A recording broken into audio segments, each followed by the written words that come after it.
In times gone by, one quarreled oft with Guizhong concerning mechanical principles. We each had our ideals, and neither would yield. Under the pretext of a social gathering, one invited the impartial Rex Lapis to judge the quality of our creations. But Rex Lapis declared that Guizhong's obscuro vulpus mechanism was superior.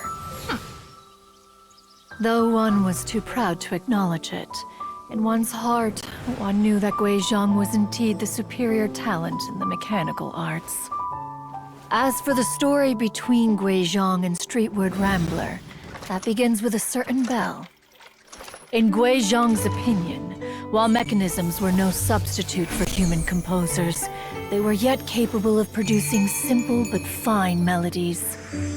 But Streetward Rambler believed music to be an expression of the soul, an emotional enterprise that could never hope to be replicated by machinery. They argued endlessly, until one asked Rex Lapis to intercede. He confiscated the bell and designated it for ceremonial use. Thereafter, one would often find them convening in the mountains, discussing music, mechanics, and all the affairs of the mortal world. But these good times were not to last. War broke out between the gods, and soon engulfed the Guili Plains. Guizhong was overpowered by the enemy, and fell in battle.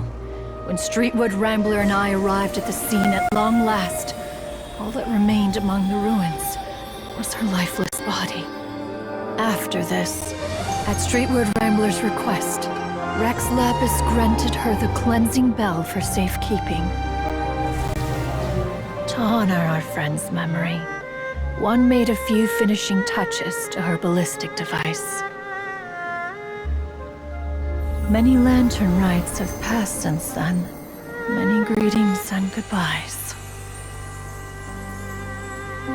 Upon what do you gaze? The Guili Plains? No. It's everything.